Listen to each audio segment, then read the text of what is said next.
Source of ground water. ভূগর্ভস্থ জল হলো পৃথিবীর মাটির নিচে জমা থাকা পানি, যা শিলার ফাঁক ও মাটির রন্ধ্রে সঞ্চিত থাকে।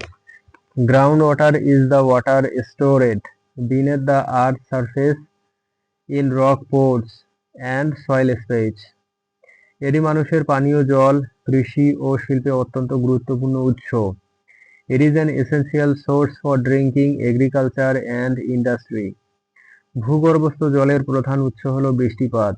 The main source of groundwater is rainfall. বৃষ্টির পানি মাটির ভেতর প্রবেশ করে এবং একে বলা হয় ইনফিল্ট্রেশন।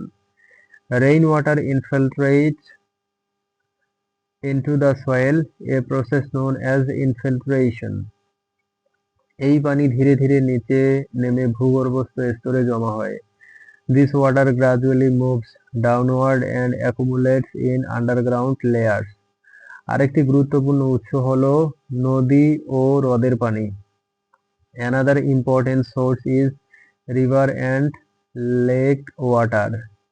নদীর তলদেশ দিয়ে পানি মাটির ভেতরে প্রবেশ করে ভূগর্ভস্থ জল বাড়ায়।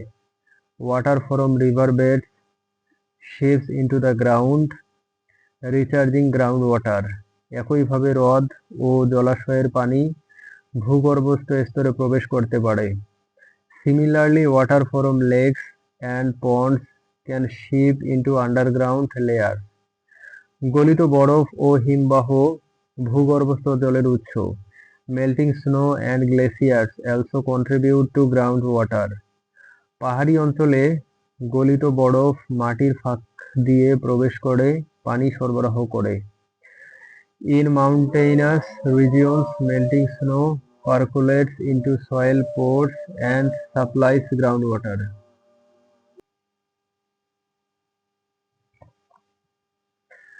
সেচ কার্যক্রম থেকেও ভূগর্ভস্থ জল বৃদ্ধি পায়। Irrigation activities also contribute to groundwater research. কৃষিক্ষেত্রে প্রয়োগ করা অতিরিক্ত পানি মাটির ভেতরে ঢুকে যায়। Excess water applied to fields seeps into the soil. শিল্পক্ষেত্র ও নগরীর পানির ব্যবহার থেকেও আংশিক ভূগর্ভস্থ জল পুনরায় জমা হয়। Industrial and urban water use also partly recharges groundwater.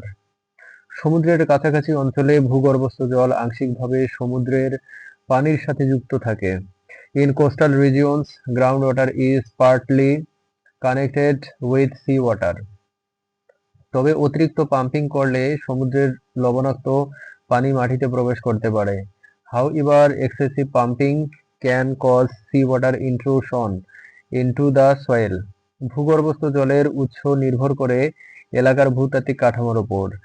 The source of groundwater depends on the biological structure of an area. বেলে মাটি বা দোআঁশ মাটি বেশি পানি ধারণ করে। Sandy or loamy soils hold more water. কিন্তু কাদামাটি কম পানি প্রবেশ করায়। But clay soils allow less water infiltration. ভূগর্ভস্থ জলের স্তরকে বলা হয় aquifer. The underground water bearing layer is called an aquifer. খোলা অ্যাকুইফার সরাসরি বৃষ্টির পানি থেকে রিচার্জ হয়। Unconfined aquifers are directly recharged by groundwater. চাপযুক্ত অ্যাকুইফার উপরে অপরিবাহী স্তর থাকার কারণে ধীরে রিচার্জ হয়। Confined aquifer recharge slowly because of impermeable layers above them. ভূগর্ভস্থ জলের অন্যতম গুরুত্বপূর্ণ উৎস হল প্রাকৃতিক ঝর্ণা। Natural springs are another important source of groundwater. পাহাড়ি অঞ্চলে চাপযুক্ত অ্যাকুইফার থেকে ঝর্ণা ফেটে বের হয়। In hilly areas, springs emerge from confined aquifers. কিছু এলাকায় ভূগর্ভস্থ জল আর্টেসিয়ান কূপের মাধ্যমে পাওয়া যায়। In some areas, groundwater is obtained through artesian wells. এটি স্বাভাবিক চাপের কারণে পাম্প ছাড়াই উঠে আসে। It rises naturally without pumping due to pressure. কৃষি উৎপাদনে ভূগর্ভস্থ জল প্রধান সেচের উৎস। Ground water is the main source of irrigation in agriculture. বাংলাদেশের প্রায় ৮০% পানীয় জল ভূগর্ভস্থ উৎস থেকে আসে। In Bangladesh, about 80% of drinking water comes from groundwater source. ভারতের পাঞ্জাব ও হরিয়ানা অঞ্চলেও কৃষিতে ভূগর্ভস্থ জল ব্যাপকভাবে ব্যবহার হয়। In India, Punjab and Haryana, groundwater is widely used for agriculture. তাই ভূগর্ভস্থ জলের উৎস সংরক্ষণ ও টেকসই ব্যবস্থাপনা জরুরি। Therefore, conserving groundwater sources and ensuring sustainable management is essential. সারসংক্ষেপে ভূগর্ভস্থ জলের প্রধান উৎস হল বৃষ্টিপাত, নদী, হ্রদ, বরফ গলন, ঝর্ণা এবং মানুষের কার্যক্রম। In summary, the main source of groundwater are rainfall, rivers, lakes, snow melt, springs, and human activities.